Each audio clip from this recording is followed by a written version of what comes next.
had a shot, because that's the eliminator event. I mean, there were several guys that missed that you never miss. It's just goes back to, if it's your day, it's your day.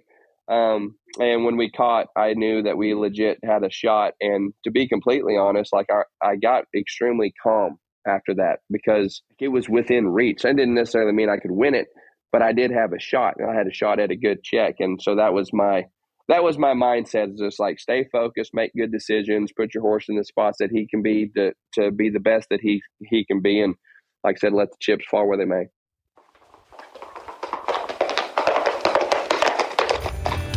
You are listening to the Horse Radio Network, part of the Equine Network family.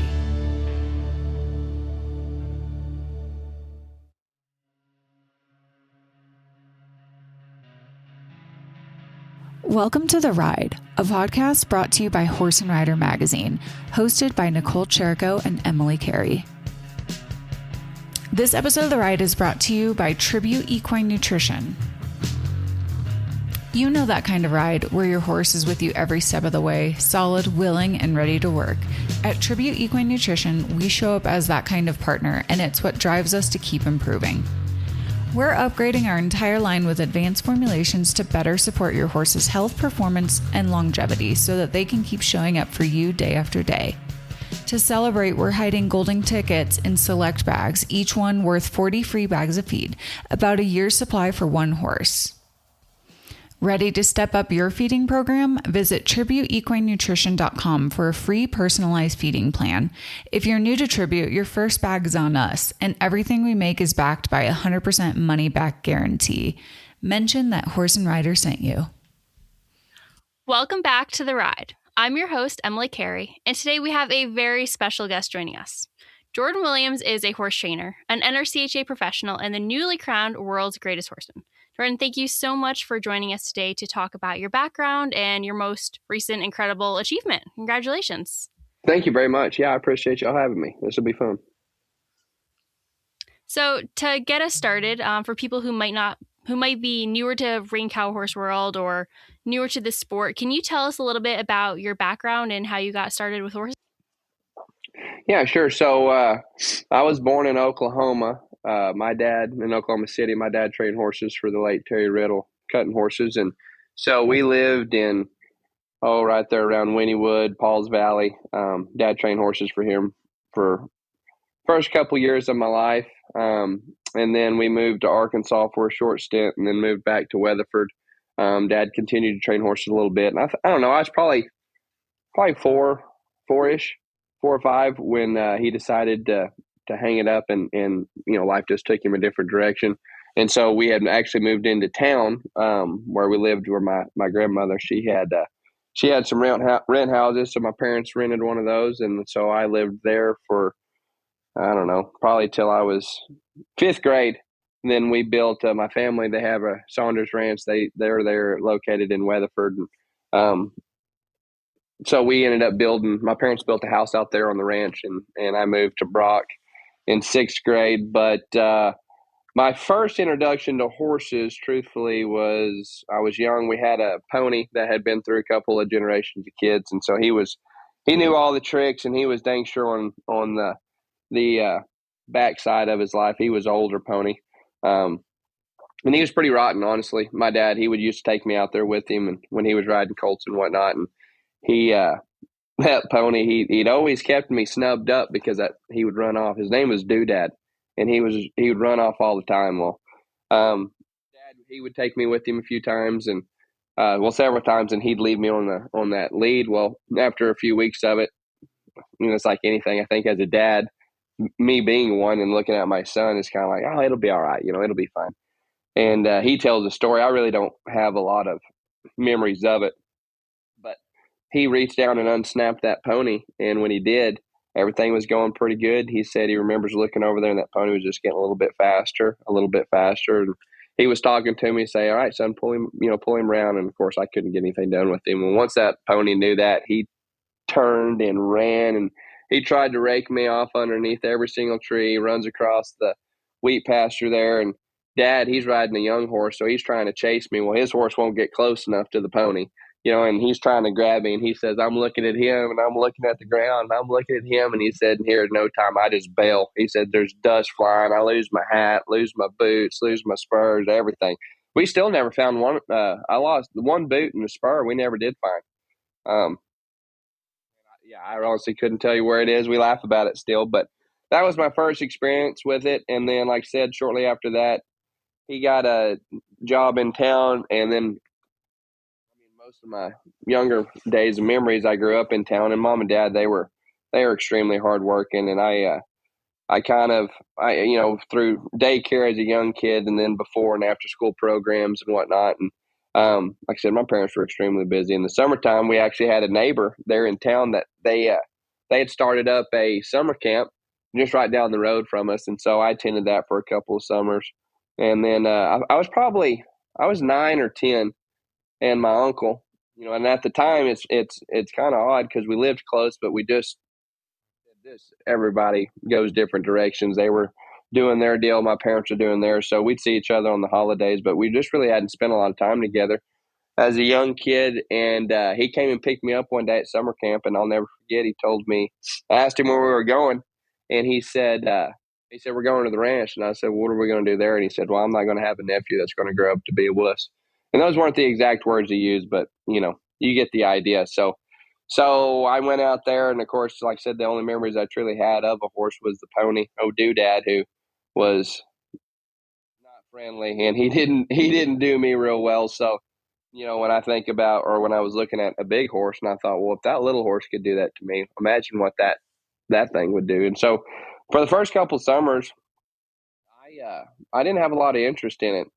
I did a lot of the grunt work, whether it was weed eating, picking up sticks, picking up rocks, clearing the arena. Any grunt work that you can imagine, I did for the first couple of years because I would get so nervous. I did not care for horses, cow. I didn't care for any of it. I was always nervous and worried about it. And probably when I was in the first couple of summers, that's how it was. And I was probably 13 when 12 or 13 when I decided maybe it's not that bad. And then built some confidence, and then as time went on, after a couple summers, then I grew to really love it and developed a passion for it. And that was really kind of, like I said, if it really went from my uncle Thomas, him coming to pick me up that day, there's no telling what I'd be doing, to be completely honest. So I'm extremely grateful for that. And then, like I said, once we moved out there and my parents built a house, I was pretty much there full time. Like I became obsessed with it. Even with sports, I did my sports, but once the season was over, I was right back to the ranch. And whether it was starting colts, starting cattle, anything that I could do, I was all about it. So your story about the pony, I grew up with ponies too, and they are wild little buggers. Goodness gracious. I've already made up my mind. I'm not going to do that to mine. I'll put them on a good, gentle horse, and they can ride with me until they're big enough. But that honestly, it traumatized me quite a bit, to be completely fair. So when you started, getting into working with those bigger horses, you talked a lot about your uncle and about your dad. What were some other, influences on your early career? Some other trainers or folks you may have worked with? Yeah, so there's so many names as far as this realm, and they all know who they are because they all played a role in raising me. But there were my uncle, so he had a horse starting business back in the day, and he would probably start 120 and 130 head of horses every year. And we rode horses, or they did, for Wagners, for Pitchforks, the Browns. There's a guy, Joe Woods, up there in Arkansas. But there were a lot of big ranches that had sent a bunch of horses. Now, granted, we weren't getting the top end by any means. A lot of these horses, especially the ones that came off Wagner's, they were rank. They truly were. And my uncle, man, he had a lot of good cowboys come through there. These guys are just as responsible as my uncle as far as helping me get my start, because we had a little crow's nest right there in the corner of the bronc pen. And my uncle, he was pretty protective over me. And a lot of it's just because, like I said, I was raised around it to some degree as far as I knew what a horse and a cow was, but as far as being involved like my whole youth, that really wasn't the case. Like I said, I was probably 10 or so before I had started going out to the ranch consistently. But um, through all that, he was pretty protective, and I don't think I started my first horse till I was 14. Anyways, I sat up there and I got to ride a lot of the older horses. When they take horses outside for the first time, I would be horseback, and I would always go with them. So, I got to watch a lot of wrecks happen. I got to see how some people got out of it, how some people didn't, and like there was just so many scenarios that, it's like anything. If you can, try to learn from someone else's mistakes. And I'm not saying that there was mistakes. A lot of things just happen and happen so fast. You make a quick call, and sometimes it's the right one, sometimes it's not. I've been a fair few of those myself, but just being in that environment. Like I said, there were so many good cowboys that came through there, and I don't know. It's just there were so many different ways to do it, and it was really fun to watch. And like I said, I learned, and truthfully, and I think I would argue this with anybody. My uncle Thomas is, especially in that day and age, there wasn't anybody better than him as far as getting by a rank horse, a horse that did not want to be trained. And there's a lot of cowboys that come through there that were just as talented as he was. And so, I got to learn a lot. My main experience was, and I think to this day, I'm still drawn to this horse, but we didn't have the pick of the crop. We didn't get the horses that everyone else wanted. We got pretty much what no one else wanted because they were so rank. And my uncle's reputation, it's nothing against him. He was just good at it. And when you get good at that, you end up getting those kind of horses. And so we had a bunch of them.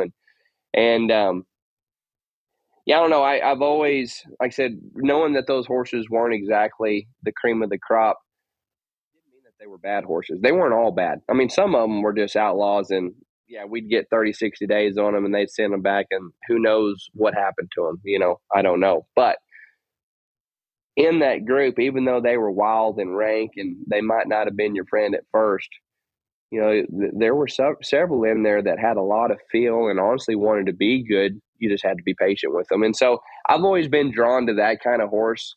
Something that someone might be a little bit timid or scared of, but the horse has a lot of feel and, super reactive, but then thinks through it. Like, that's my kind of horse. I've just always been drawn to that kind of horse. And I don't know if, like I said, if that's just growing up through and seeing all the things that I got to witness as a kid, because the reality is too, like my upbringing, I talked to this about my wife, it's, we were unsupervised for the majority of it. And there were wrecks that happened that you look back and like, how in the world did we live through it? But going through all those situations and scenarios and making through it, you learn a lot from like, okay, I can avoid this, or if it happens again, this is what I need to do. So I got to learn a lot about getting around some horses without having someone necessarily tell me how to do it. Like I said, I got to witness a lot of it, and they've explained a lot of it, but until you get your hands on there, really, it doesn't matter what all you see. You got to get in there and get amongst it. And so,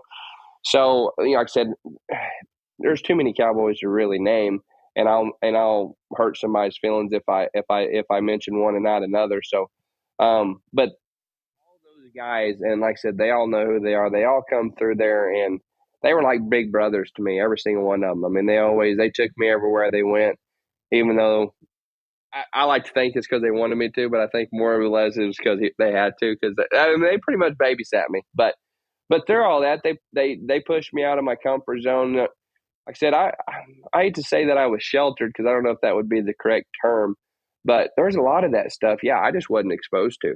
And so having them guys help push the boundaries and push me out of my comfort zone, I think that's honestly what elevated my interest in horses, is because once I was finally made to do it, I realized how much fun it really was. And like I said, there's nothing better than, especially young horses. Like, to me, I don't do it as much now just because we're gone and we're busy so much, but I love starting 2-year-olds. Like, that really is something that I truly enjoy doing, because every day you see a difference. There's always, in improvement. I mean, every single day. It may not be the same way you were going yesterday, but like they just develop so quickly. And I do truly admire that part of it, and the guys that's all they do, because like I said, it is there's a lot to it, a lot more than people realize. And of course, a lot of people are like, well, nowadays, especially, we start these colts and they go through the Western Bloodstock cell or any of these cells. I mean, they're so gentle when you get them that they really are fairly easy to start anymore. But man, back in the day, the ones we had, I mean, you had to keep your head on a swivel because you just never knew what was going to happen. So, I think going through all those has certainly helped me develop. I mean, the feel that I have and the way I like to ride horses, dang sure, all stems back to that. And yeah, I mean that there's nothing I would trade for my teenage years, especially. I mean, I got to do a lot of things that a lot of people didn't, weren't blessed to be able to do. Like I said, I had the family ranch there, had all those horses, and my uncle took me, and we went to South America a couple of times and did some clinics, and I got to join in on that with AQHA. Like, there's just been so many opportunities that I've had, being related to the family and get to go all through those things. And, I was very fortunate to get to be a part of all that. And like I said, honestly, that whole deal, and I didn't realize I was going to train horses. That wasn't necessarily the goal. I enjoyed riding horses, but when I went to college, I went to college because my mother wanted me to, and so we did it. But I didn't aspire to be a horse trainer. That kind of organically developed itself as I was graduating college, and that was kind of the first job offer I had. And that's how I even got into the horse training deal. That wasn't my goal. I didn't know what I was going to do, but horse training, I can honestly say, was never at the top of the list. It just happened to present itself. I took it, and here we are. That's so interesting that you say that, like, you didn't go out with that intention. So was there, looking back, do you think there ever was kind of that like aha moment, like, oh, I could, make a career out of this? Like, honestly, no. I mean, I went to Texas Tech and I got on the ranch horse team. Chris Wilson had he'd founded, and then when he left and went to, I want to say he went to Bell Ranch, and anyways, the year that I went there, and Levi Williamson was the coach, but I had showed, so like, I don't remember how old I was. I think 7th, 8th grade, whatever that age is. I'd gotten to show a handful of cutting horses. I had a cousin, Bettina Mathis. She had horses in training with Randy Cherry at the time, and my dad had known Randy for a long time. And obviously with Bettina, like, they let me catch ride some of her horses there in the youth, in the NCHA. And we did it for a couple of years. And I will say that was huge, because the first time I got on a cutting horse, they're saying push on the horn. I'm like, yeah, whatever. First move, that horse goes over there and stops. And I mean, I don't fall off, but I pretty much fell off. So it was just a whole different way of riding, and then learning how to cut. Paul Hansma and my dad were really good friends. Paul worked for Bill Riddle at the time. The dad worked for Terry, and so they had become friends. And like I said, Dad had gotten out of the business, but still had the connections. And so Paul was at Bar H, so I was going over there. We had a horse that we were practicing on, and he wasn't much. I marked 75 on him one time, but that was the only time I ever really got him shown. Very talented, but Dad working full time, and I still had the sports deal. And so we would go to Paul's and we'd flag, or there'd be some cattle that they were about to ship that Paul would let Dad or let us work our horses on. And so anyways, we did that for a couple of years, and that was fun. Like I said, I enjoyed what I got out of it. We had no success. I mean, I drew a check, but I bet I still haven't won over $100 in the NCHA to this day. In doing all that, and especially Paul was great. I mean, he wasn't always there when we worked, but when he was, like, he was very hands-on, always involved. And he was always great to us. And So I did that for a couple of years, and I got to where I could catch ride pretty good. But the nice part about showing those horses was learn how to go cut. Like that helped me as far as the cow horse goes. But one thing that it didn't help me is I knew how they were supposed to feel, but when I started training them, it wasn't near as easy as it as I remember it feeling. So we did a little bit of that. That was my only showing experience. And then when I went to Texas Tech and got on the ranch horse team, they participated in the Stock Horse of Texas and the RHAA. So I tried out for the team. I'd got on, and that was my first encounter with any sort of rein cow or spin. They weren't sanctioned, they weren't together, but as far as the reining and the fence work, that was kind of my first introduction to it. And then one of my best friends, Park Greason, we met out there in college actually, and he and Boyd Rice were real tight. Park had bought a horse from him and gone up there and rode with him a good bit. So Park had actually gone to a couple of cow horse shows prior to us graduating, and that was the only connection I had to the cow horse because I didn't even know, honestly didn't. It was still out there on the West Coast. Like I knew what it was, but I had no idea really. I didn't keep up with it, pay attention to it. And then when it was coming close to graduating, Bozo Rogers was working for Wes and Sarah Williams, which is who owns the property that I train out of now. And they had offered me a position as an assistant trainer. I said it was the first job I'd been offered, and I didn't really know what else I wanted to do. So I took it, and I worked under him for 2.5 years or so.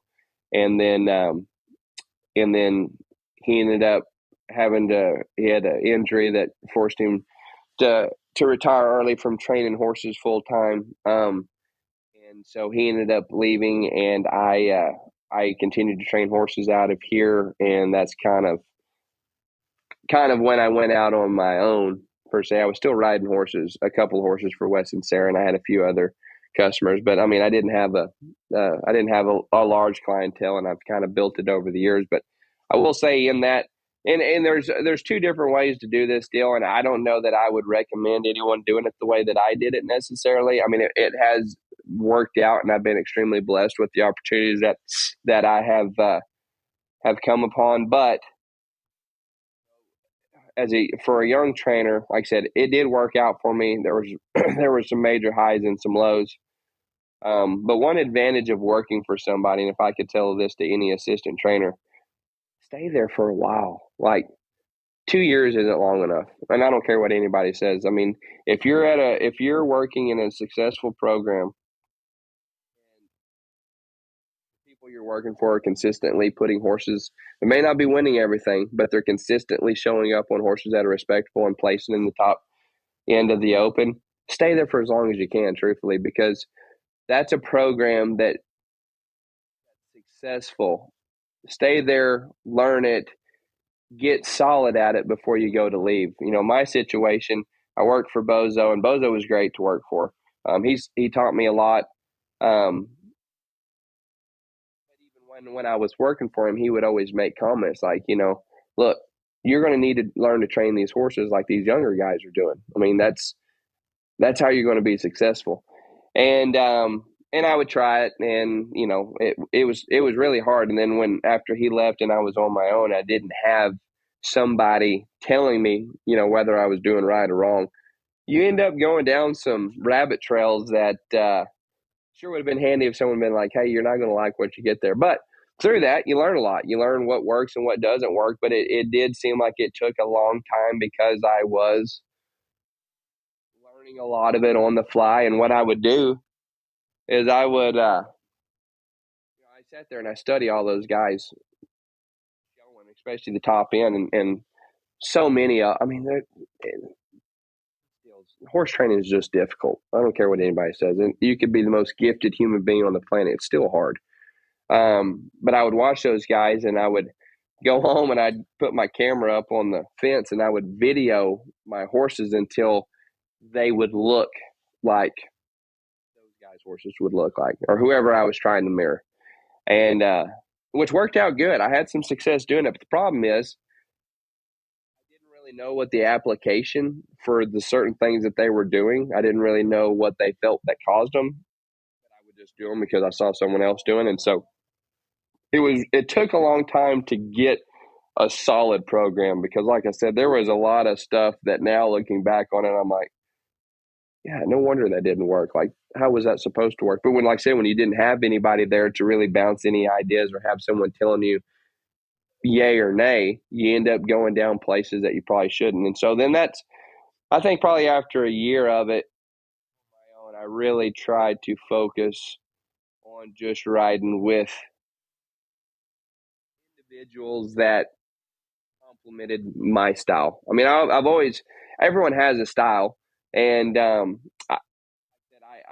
would watch guys, and there would be things that they would do that I'm like, well, I already naturally want to do those kind of things, so I would ride with that person or this person, and then I try not to ask everyone what their opinion was, because the thing of it is, if you do that, you're going to get 50 million different answers and 50 million different ways to do it, and next thing you know, you're more confused after that than you were before. So I would try to be pretty cautious about that kind of stuff, but all in all, I mean, if it didn't work, I try again. And there's one person that I can say a lot about, because he really, I mean, I went over there all the stinking time, but Boyd Rice, Park Greason and Ty Brown were there. And those are two of my best friends, and BR is a mentor of mine, and that guy has done an awful lot for me. Anytime I called, he's like, bring them. Even if he wasn't there, we were there working horses. And my whole program, truthfully, like once I went out on my own, it was based a lot off the boys program. I mean, he's a cowboy. That's what I knew. Ty, Park were there. Like, we were all so tight. Like, that was the direction that I started. And like I said, I had a lot of success doing it that way.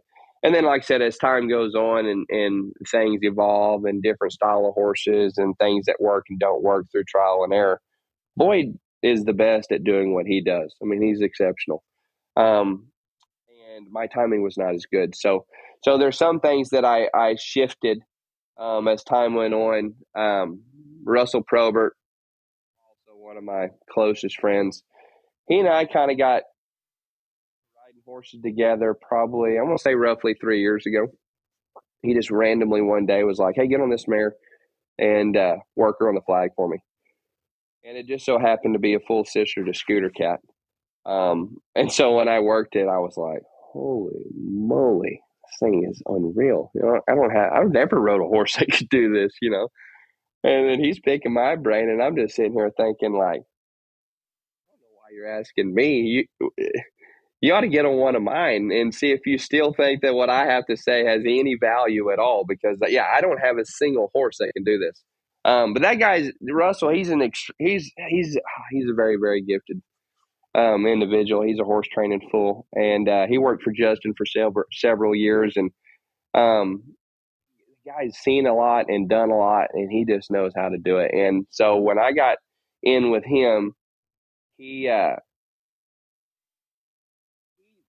pretty much would tell him, okay, this is why I do this, and this is why. Like, I finally had somebody that I could legit bounce ideas off. Like, hey, so I see this. Why did they do this? And then you feel dumb because you're like, how could I not have figured that out? I mean, that is so simple. But yeah, Russell pretty much. I mean, it was an open book. He filled me in with lots of stuff, and then we bounced a lot of ideas back and forth. And I mean, he helped elevate my for the last 3 years. I mean, he's elevated my training, I mean, overnight.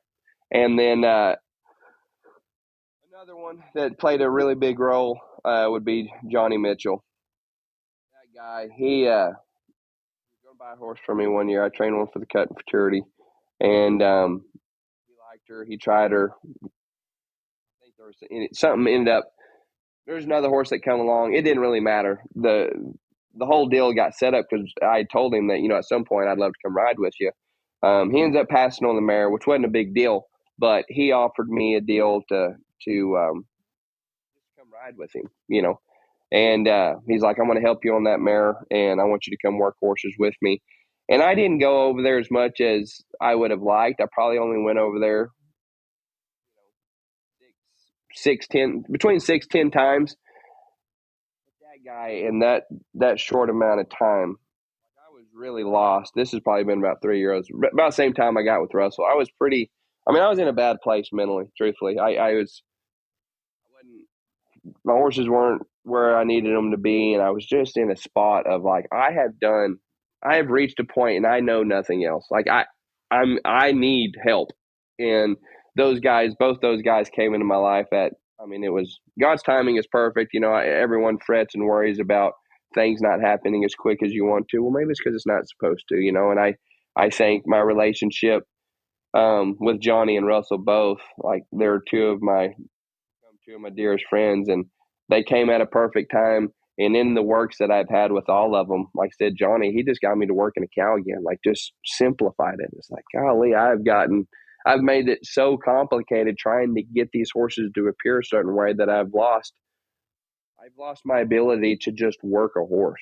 Like I was so lost. And so those two guys, they pulled me out of a bad place and really, like I said, they both elevated my program. Like I said, overnight, they just open ears, and they were the knowledge that they were willing to give. Yeah, it was just second to none. So I owe a lot to those guys for helping me get here too. Because like I said, without them, I'm sure I could have gotten here at some point, but who knows when or how, or, like I said, God's timing is always perfect. So I was sure grateful that they came into my life when they did. That's no doubt. Absolutely. I'm a huge believer in everything works out for a reason and works out as it's meant to be. Yep. And so the time we're talking right now, we are about a week and a half away, out of, your big championship, world's greatest horseman. Let's talk a little bit about that for a second. So that's something that all these horses, everyone strives for that title. And that was your first entry into it. And you won it. What does that moment mean? Yeah, it's pretty bizarre, to be honest. So to go back into where I was at, and over the last 3 years, those two guys helped me. I mean, they had gotten me to where now when I go to horse shows, I didn't fret or worry about whether my horses were trained or not, because I was confident in what I was doing. Beforehand, I would almost dread horse shows because it's like, felt like the dog or pony show. And if I wasn't perfect, I wasn't going to do very good. And when you're mentally or in a bad place, it's hard to be perfect because you're locked into every single thing instead of just what you're trying to do. Instead of the job at hand, riding horses and getting them prepared to be shown. So with those guys' help, like I said, it gave me confidence, and it kind of lined my program out. And then it was just working out the kinks. And last summer at the Derby, I won the Derby on Tazia's Savvy, and that for me was the moment. More than anything, it was I was relieved to finally get the monkey off my back. James Bond, the horse I ended up winning the world's greatest horseman on, that was my first great horse that I had ever had, and showed him at the futurity. And we're sitting second in the prelims, didn't get down the fence, which that was devastating. I was ready to quit training horses.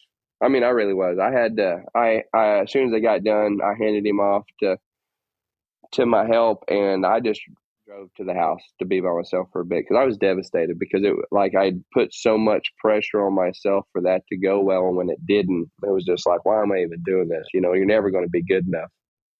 You might as well get out now. I mean, those were the legit thoughts that I had. And the hard part, I'm not a very good quitter.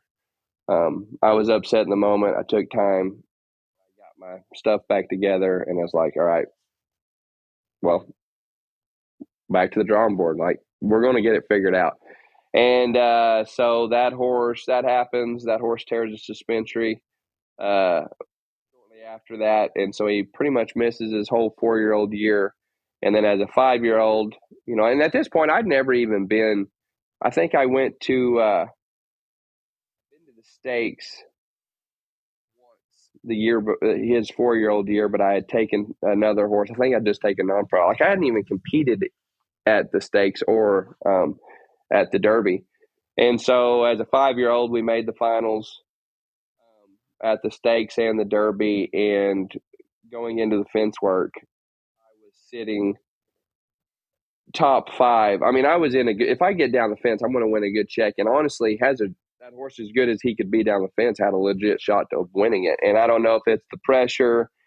I don't know what happened, but both times in the finals, I put that horse in a bad spot and it didn't work. And that was pretty devastating. Like that horse, there's nothing worse than when you're trying, especially as a young trainer, and you're trying to build up your reputation to get that caliber of horse into your barn. And then when you finally get them, you don't realize, you just think it's going to be easy when I get a good one. I think it's just as hard. I mean, training an average horse is difficult in itself to go be successful, but then to have a really good one that you know should win or at least be in contention every single time, that's a whole new type of pressure that I hadn't ever experienced. And like I said, I take a lot of blame on that, and it was pretty devastating just because, like I said, that horse was so good, and he was the kind of horse that deserved to win like that. And I just, like I said, whatever the reasons, everything happens for a reason, like we've talked about earlier. But I learned a lot. Like I said, that as devastating as it wasn't the end of the world. You sit there and you worry if you're not going to do well, and everybody's situation is different, but you sit there and you worry like, man, I don't know if I don't do well, I'm going to lose these horses. You fret and you worry about all these things that haven't happened. And truthfully, the majority of those things never do happen. And I learned a lot of that through all those things. But anyways, to get back to your question, after winning the Derby, that was a big deal because, like I said, I've been through those experiences with James, and I've been right there, and the fence work has been the one thing that's kept us from doing it. And to finally put a big run together, I didn't even realize that I had won the Derby in that moment. I just was so excited that I finally got a big run put together on a big stage. And then to come out on top was just, I mean, it just made it that much better. But truthfully, it was a sigh of relief because it's the monkey off my back. I finally did it. And regardless of what people tell you as far as like coming up through your career and through the ranks and whatnot, I'd had several people compliment me and want to tell me, hey, you're doing a good job, all this, that, and the other. But if you don't believe it yourself, it doesn't matter what anybody tells you. And I struggled with that, and a lot of times when people would give me those kind of compliments, I would deflect it and I would come up with the reason why it wasn't good. Well, over time, we don't even realize that we do this, but over time, the more negative you talk about yourself to people, the more you start believing it, which is why I couldn't believe when someone would walk up to me and say, hey, your horses look really good, or hey, you're an up and comer, or you're the next big thing, or all those things, whatever. Those are nice things to hear, but no, I'm not. Hey, y'all just go do just pretend like I'm not, you know what I'm saying? Like it was just, I didn't handle that stuff very well. And, I think winning the Derby was almost like, you know what, you do belong here. I mean, that's a big deal. So that gave me a lot of confidence. This is a little bit of a side topic, but I know one thing that is for certain, winning comes and goes. You can't control that. All you can do is the best you can. If it's your day, it's your day. But the people you surround yourself with, you can control that. And I think the most important thing is to surround yourself with a core group of people that you have around you. Those people, they need. I want to be surrounded by people who want to see me succeed just as bad as I want to see them succeed. Like if roles were reversed and you're in the finals and I'm not, I'm rooting for you. You know what I'm saying? Like you just got to have those people around you because this business is extremely hard. And there's so much noise in the background. And truthfully, the only opinions that really matter to me, like when I'm having a tough time, it's just my close people, family, and friends, because the rest of it doesn't matter. And I think that has played a big role too in any sort of success that I have, because I have a great group of people, like friends, brothers that, like I said, they want to see me win just as bad as as I want to see them win. And I think that's the key, because like I said, that's really all we have. And to go into the world's greatest, back to the original question, I was pretty, getting through the prelims was extremely, that was pretty, it weighed a lot on my mind, just because I never entered before. You're trying to think about how to prepare these horses. And I mean, you're only adding one event, so it's not, there wasn't a lot of stress in that part of it. It was just to make sure I did my job to even make the finals, because it took an 879 to even make the finals. I mean, that's 220s across the board. That's rank. And so I just wanted to try to do my best to get into the finals, because, and it was like I said, told several people before, I mean, if you made the finals, that was a win, because that's a 220 across the board is freaking hard. And so then going into the finals that morning, I remember being pretty stressed out and a little bit worried about it. And I just remember inside just like getting a hold of myself, and was like, dude, act like you've been here before.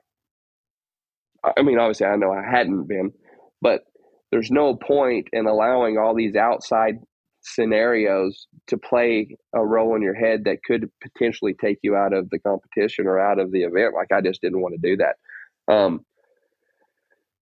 And so that was my mindset. And I also, I mean, I don't know if you can call it a New Year's resolution or not, but I made a point this year that I'm no longer going to look at things in a negative light. If I can, because that's always been my biggest issue. Probably one thing that I've truly struggled to really harness and get a grip on is, it's so easy to think about all the things that could happen that are bad. Like, you worry about, well, what if this happens or this happens? Well, if you've done your job at home and your horses are prepared, you shouldn't worry about those things. And those things haven't happened yet. What if you win? What if you have a big run? Like, so I make myself envision nothing but good outcomes. And if it's a bad outcome, it is what it is. I mean, there's nothing you can do about it. But I want to try to stay on the positive things mentally, so that way when I do go and perform, I can perform without hesitation. If that makes sense. Because if you're worrying about something, that's when you start second guessing things. So I try really hard. I've been trying really hard not to do that. And that was my mindset really going through the events. The steer stopping was the only one that I would say, sure enough, made me nervous, just because I had never done it. I've roped a lot growing up outside and played around with it a lot. And, I've team roped a handful of times with my buddies at the house, but I've never competitively participated in any sort of roping competition, whether it's a jackpot down the road or any sort of team roping at all. So I'd never seen an eye or score or any of that kind of stuff. So that was a bit of a learning curve. And honestly, it didn't end up being near as nerve-wracking as I thought it would be. Probably because my horse was very good in the box, so that eliminated a lot of the anxiety. But once we got through that, in the finals, I knew we had a shot, because that's the eliminator event. I mean, there were several guys that missed that you never miss. It's just goes back to, if it's your day, it's your day.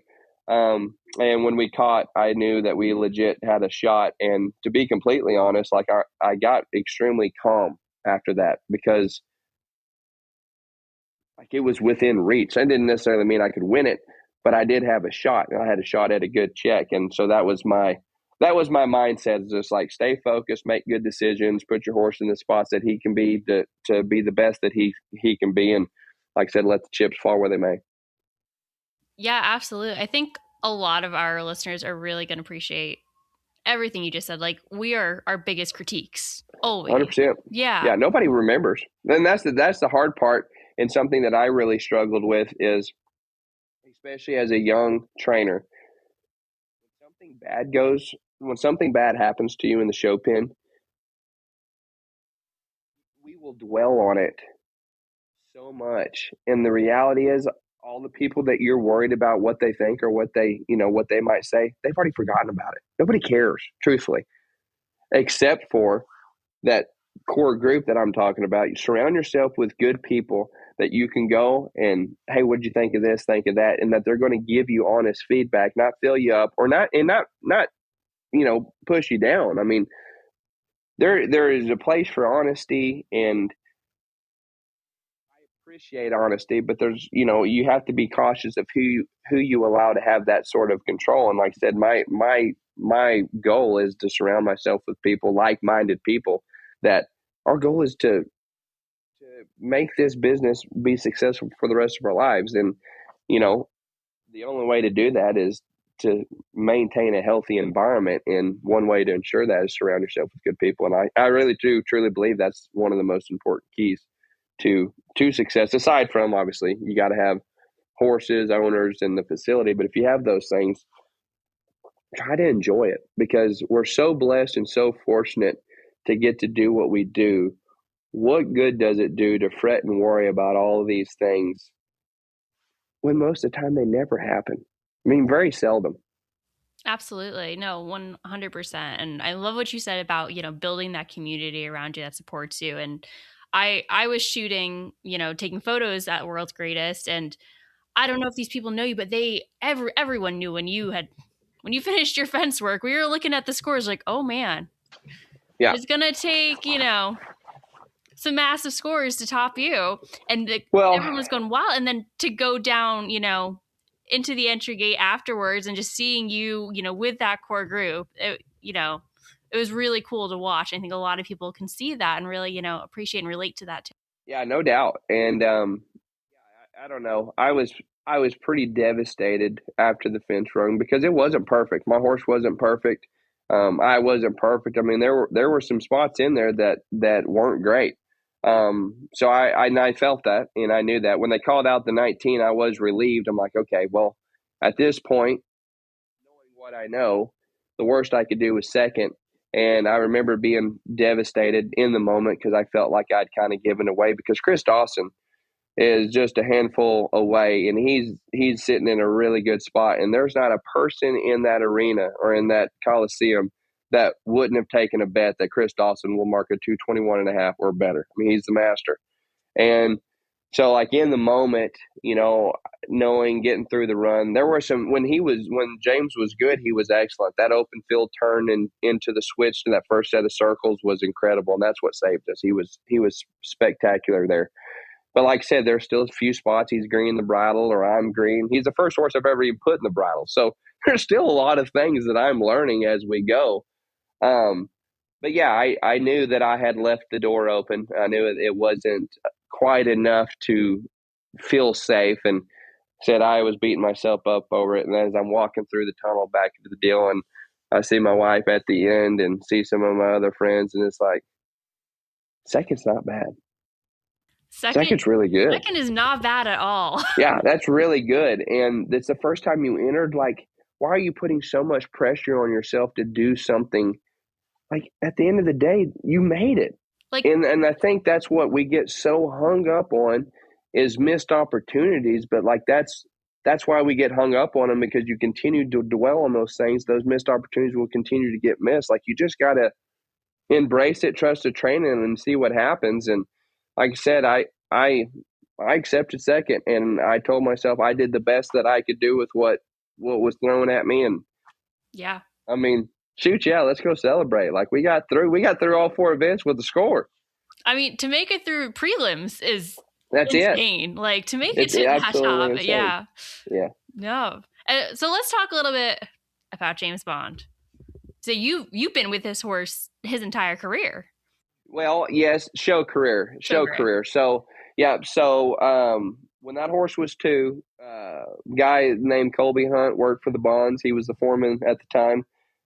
He started him, and Colby and I had kind of developed a friendship through a mutual friend. And so when Colby and I started getting together, we started riding a little bit, because Bonds Ranch, they're not, 10 miles, 15 miles maybe.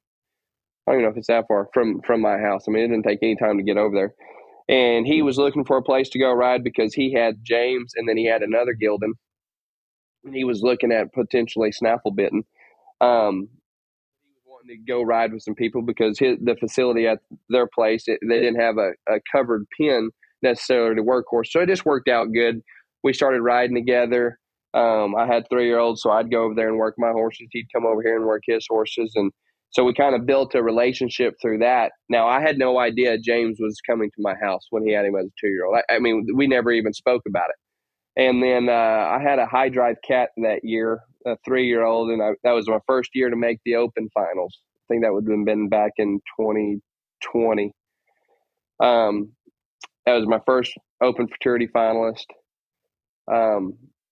And then so shortly after that, Colby had called and was like, "Hey, would you be interested in riding James?" And like I said, I'd watched the horse. I mean, he was a nice horse. And Colby worked him a lot, and I got to watch him do a lot of things. And I was like, "Yeah, dang right, I'll dang sure try him." And so then that's when I got him. So pretty much is when he turned 3.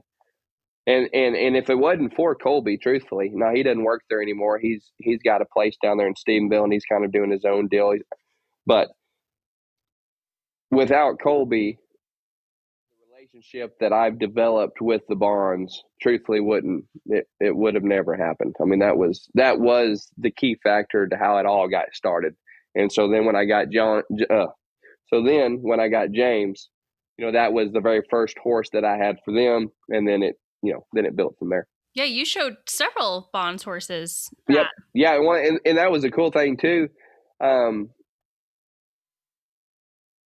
first horses that I've won any titles on were both with Bonds, and that's not to take away from all. I've had the customers that I've had over the years that have believed in me. I mean, it's been unbelievable. I'm still friends, even if they don't have horses in training with me. I'm still friends with. I mean, I would say probably all of them. But this was the first string of horses that I had that were like the real deal, that I didn't own or, was riding for free just to have one. Like these people backed me, supported me, even when things didn't go well. They never weakened, they never wavered. So it was really cool to be able to win the Derby and the World's Greatest Horseman on 2 of their horses. And especially to win the World's Greatest on James. You're talking to me or asking me, like, how did it feel? It was also another sigh of relief because I've never truly doubted that horse's ability of what he could do. Now, there are some things. He's a funny horse. What makes him special is he's great because he wants to be great. Like, there's a lot of things, especially where I was at when I first got him. Like, that horse I've told several people, he's kind of my guinea pig. I mean, I've experimented with everything on that horse, and I've put him in terrible spots. And that horse was so forgiving in all those deals that he always continued to come out and give you all that he had. And so, having a horse like that, I think I have so much respect for him because I truly believe he's taught me way more than I've ever taught him. And I truly believe that. And winning the World's Greatest Horseman, and like I said, I haven't fact checked it, strictly what I heard people saying, whether it's true or not, I don't know. But to be the first person to enter their first time in to win it, they say that's the first time it's ever happened. But truthfully, I haven't even thought about that as much as like that horse finally got a win. Like, he's deserved it his whole career, and we've been close, and I was the reason why it didn't happen. And then to finally get him one, it was just like, thank you, Lord, because that horse deserved it. The owners deserved it. I mean, it was just, it truly was probably one of the most special. I don't think anything will ever match that, truthfully. Because like I said, that horse and that family has meant so much to me that it was more than a win. I mean, it was finally like the world finally gets to see how great James Bond truly is. Yeah, something that you've known all along, and here it is. Everyone's on the biggest stage. Yeah. Yeah, the reason that a rookie wins it or whatever they were calling me is because he had a really, really good horse that gave me so much confidence that, I mean, there wasn't a whole lot.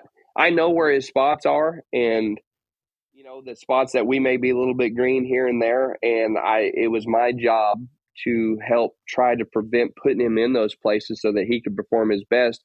And that was my main focus, was to just be smart, put him in the places to where he can be the most successful he can be, and like I said, let the chips fall where they may. And to win it, I mean, that was at second to none, because the world's greatest horseman, I mean, that's what's greater than that? Yeah.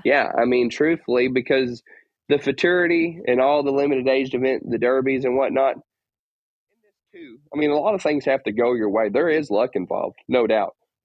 But what makes the world's greatest different is things do have to go your way, but you're also competing against the best horse trainers in the business, riding the best horse they have in their barn. I mean, luck does have to go your way, but I mean, you have to be calculated. I mean, you don't have 5 shots at it. You got one. You have one horse. And that's what makes that event so difficult to win. And that's why it's such a prestigious event, because, I mean, there's a lot to it. There really is. Absolutely. And I mean, we talked about it a little earlier, but like just getting through the prelims, like that wiped out, past world's greatest horseman winners, like 100%. Incredible, professionals who have so many years of experience, who are at the top of the field. And to make it through there, to climb to that top, and like that was an elite field. It always is an elite field, but it's such an elite field.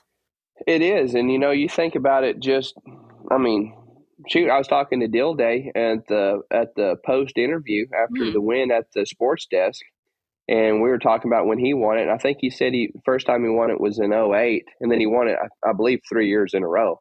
But back in that time, he was talking about you were lucky to have 20 entries, and now we're getting 80 plus. I mean, I think it ended up being 79, but there were 82 entered, and I don't know what happened past that. But that's a lot of horses. That's a lot of horses. And I can't say enough for Western Bloodstock and Raychelle Ranch for sponsoring it and putting the money into it. But when you add $10,000 to a go around, I mean, you get team ropers, you get Adon, Jesse Lennox, several of them guys come over, and even if all they get is the go around check for the herd work, I would like a go around check. I'd be happy. Absolutely. Yeah. And I think that, like I said, I can't say enough for what those people have done. I know Teton stepped away, but Teton, Taylor Sheridan, like there's so many people that have come into our industry and just love it so much. And it's been amazing what they've been able to elevate it to in such a short amount of time. I mean, you look at the last 5-6 years, it's incredible.